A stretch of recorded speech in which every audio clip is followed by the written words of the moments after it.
বন্ধুরা, গীতা এলএলবি ধারাবাহিকের আজকের পর্বে দেখানো হয়েছে টিপকে থানায় ডেকে আনা হয়েছে। টিপ পুলিশ অফিসারের সাথে চিৎকার চেঁচামেচি করতে থাকে। টিপ বলে, অফিসার আপনি এইভাবে আমাকে থানায় কেন ডেকে এনেছেন? হ্যাঁ, কেন ডেকে এনেছেন? গতকাল আমার বিয়ে হয়েছে, আর আজ আমার কাল রাত্রি, আর কাল আমার ফুলসজ্জা, আমার ভাত কাপড়, আর আপনি কিনা আমাকে থানায় ডেকে এনেছেন কেন?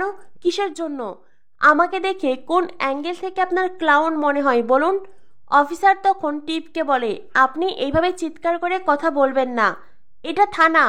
টিপ বলে, এখানে আমার আপত্তি, আপনি আমায় থানায় কেন ডেকেছেন? অফিসার টিপকে বলে, আমাদের আপনার থেকে কিছু জানার আছে। টিপ বলে, জানার আছে? কি জানার আছে বলুন? তখনই সেখানে এসে গীতা। গীতা এসে বলে, আপনার বর সঞ্জয় লাহিড়ীর ঠিকানা, তার মাতৃ পরিচয় কি, তার পিতৃ পরিচয় কি, তার আধার কার্ড কি, তার পাসপোর্ট কি, সবটাই জানতে চাই। তখনই টিপ বলে, তুমি কে যে তোমাকে আমি এই সব কিছু দেব? কেন দেব বলো? এই বলে টিপ গীতার দিকে তেড়ে যায়। গীতা টিপকে বলে, কারণ আমি অ্যাডভোকেট গীতা এলএলবি। আর হ্যাঁ, বেশি এগিয়ে আসবেন না, গুঞ্জন আছে কোর্টের ভেতরে আমার মুখ চলে আর কোর্টের বাহিরে হাত। তখনই সেখানে আসে টিপের মা। টিপের মা এসে বলে, তুমি বুঝি এখন হাত চালাবে, আমার মেয়েকে মারবে, তাই তো? এত অকৃতজ্ঞ তুমি? এতটা অকৃতজ্ঞ হতে পারবে? মৃতপ্রায় অবস্থায় তুমি রাস্তায় পড়েছিলে, আমি তোমায় রাস্তা থেকে তুলে এনেছি, নিজে নার্সিং হোমে নিয়ে গেছি। তোমার থাকার জায়গা ছিল না, তাই আমার বাড়িতে তোমাকে আশ্রয় দিয়েছি। আর তুমি কিনা বলছো তুমি আমার মেয়েকে মারবে? এতটা অকৃতজ্ঞ হতে পারবে তুমি? টিপ তবে তো ঠিক কথাই বলেছে, আমি দুধ কলা দিয়ে কালসাপ পুষেছি। তখনই গীতা বলে, শুনুন, এত বেশি কথা বলবেন না। এরপরে গীতা তার ফোনে স্বস্তিকের ছবি বের করে। গীতা টিপকে বলে, এই দেখুন, এটা আমার বর স্বস্তিক মুখার্জি, দেখুন দেখুন, সঞ্জয় বাবুর সাথে এর কোনো পার্থক্য আছে? এই যে আপনিও দেখুন। এই বলে টিপের মাকেও ছবিটা দেখায়। টিপের মা টিপ দুজনেরই কথা বন্ধ, কারণ টিপ যাকে সঞ্জয় বলছে সেই সঞ্জয়ের সাথে গীতার বর স্বস্তিকের হুবহু মিল, দুজন মানুষ একই রকম দেখতে।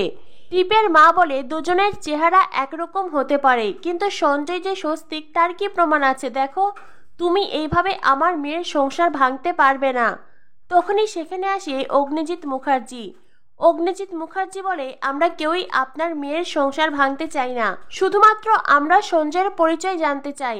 আপনারা আমাদেরকে সঞ্জয়ের সব পরিচয়পত্র দিয়ে দিন, আমরা সবটা জেনে বুঝে শুনে সরে আসব, আমরা আর কোর্ট অবধি যাব না। দেখুন, আমরা থানাতেই সবটা মীমাংসা করতে চাইছি। টিপ বলে, আমি কিচ্ছু বলবো না। পুলিশ অফিসার টিপকে বলে, আপনাকে তো সবটা বলতেই হবে, আপনি যদি সবকিছু না বলেন তো আমরা সঞ্জয় লাহিড়ীকে তুলে আনবো। কথাটা শুনেই টিপ বলে, এই অফিসার, একবার সঞ্জয়ের গায়ে হাত দিয়ে দেখুন, আপনার থানায় ভূমিকম্প হয়ে যাবে। কথাটা শুনেই অফিসার বলে, কি আপনার এত বড় ক্ষমতা যে আপনি থানায় ভূমিকম্পন করবেন? তখনই সেখানে গীতা বলে, এই ম্যাডাম, আপনি যদি থানায় ভূমিকম্পন করেন তো আমি সুনামি আনবো, সুনামি। কারণ ওই সঞ্জয় বাবুকে থানায় হোক কিংবা কোর্ট, ওনাকে আসতেই হবে, নয়তো সুনামি হবে, সুনামি। তখনই সেখানে আসে হিমাংশু।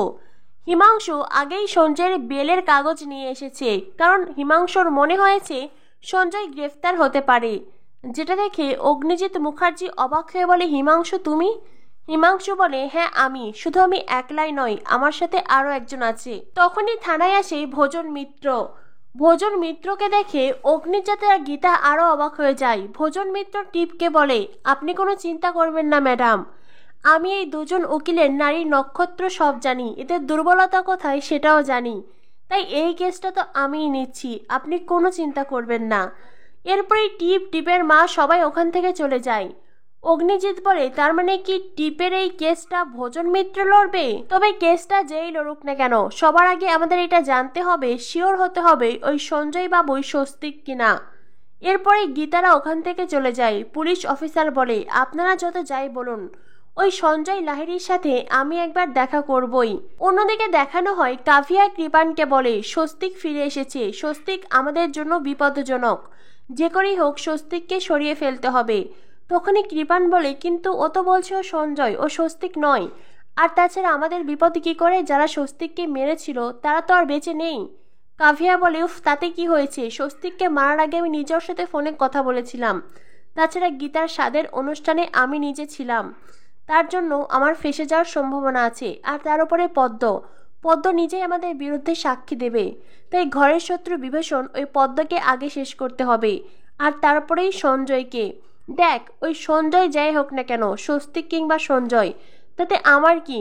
ও যদি সঞ্জয় হয় তবুও ওকে মরতে হবে, যদি স্বস্তিক হয় তবুও মরতে হবে। যদি ও সঞ্জয় হয়ে থাকে তো আগে গীতার বর স্বস্তিক মরেছে, এইবার টিপের বর সঞ্জয় মরবে। এরপর দেখানো হয় পদ্ম ব্যাগ নিয়ে রাস্তায় হাঁটছিল। তখনই পিছন থেকে কাভিয়ার লোকজন তাকে অ্যাট্রাক করে। পদ্ম ছুটতে ছুটতে গীতার বস্তিতে আসে। সেখানে গিনিকে দাঁড়িয়ে থাকতে দেখে পদ্ম গিনির কাছে সাহায্য চায়, কিন্তু গিনি পদ্মকে জানায় সাহায্য করার তো আমার কাজ নয়, কাউকে বাঁচানোর দায়ও আমার নেই, এটা তো আইনের কাজ, তুই বরং আইনের কাছে যা।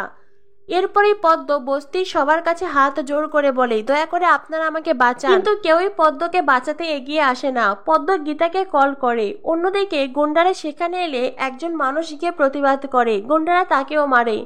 আর এরপরেই গুন্ডারা পদ্মর দিকে এগিয়ে আসে। গুন্ডারা পদ্মকে মারতেই যাবে, তখনই সেখানে আসে গীতা এসে পদ্মকে বাঁচিয়ে নেয়। গুন্ডাদের সাথে মারপিট করে। গীতা বলে, পদ্ম, তোর মতন মেয়েরা যতবার বিপদে পড়বে ততবার এই গীতা এলএলবি এসে তাদেরকে বাঁচাবে, তুই কোনো চিন্তা করিস না, একদম ভয় পাস না। এরপরে গীতা গিনিকে বলে, ছি দিদি ছি, আমার তো লজ্জা করছে, তুই এখানে দাঁড়িয়ে আছিস আর একজন মেয়ের ওপর অ্যাট্রাক করা হয়েছে। ছি দিদি ছি, তুই কি বলতো, আজকাল তো তোর প্রতি আমার ঘৃণাও আসে না। গিনি বলে, আমারও নিজের প্রতি নিজের ঘৃণা আসে না। হ্যাঁ, আমার ঘৃণা আসে না, কেন জানিস? কারণ আজও আমি আমার বরের ভালোবাসা থেকে বঞ্চিত। আজও আমি আমার বরের ভালোবাসা পাইনি। আর কার জন্য পাইনি? শুধুমাত্র তোর জন্য। তোকে ভালোবেসে আজও আমার বর আমার কাছ থেকে দূরে সরে আছে। আমি যেমন আমার বরকে পাইনি, ঠিক তেমনি আজ তুইও তোর বরকে ছাড়া আছিস। বুঝতে পারছিস? এটাই ভগবানের ইচ্ছা। এই বলে গিনি ওখান থেকে যেতে চাইলেই অগ্নিজিৎ এসে সামনে দাঁড়ায়। অগ্নিজিৎ গিনিকে বলেছি, তুমি এতটা খারাপ, এতটা নীচ তুমি? তখনই গিনি বলে, আপনার ছোট ছেলে তো মরে গেছে, আর আপনার বড় ছেলে, সেও তো আমার কাছ থেকে দূরে সরেই থাকে। আমি বরং আপনার বড় ছেলেকে ডিভোর্স দিয়ে দেব, তারপরে আপনি আপনার ছোট বৌমার সাথে বড় ছেলের বিয়ে দিয়ে দেবেন, কি ঠিক আছে তো? যেটা শুনে গীতা ভীষণ রিয়াক্ট করে। গীতা বেশ রেগে যায়। তো বন্ধুরা, কি হতে চলেছে গীতা এলএলবি ধারাবাহিকের পরবর্তী আপডেট পেতে আমাদের সাথেই থেকো। ধন্যবাদ সবাইকে।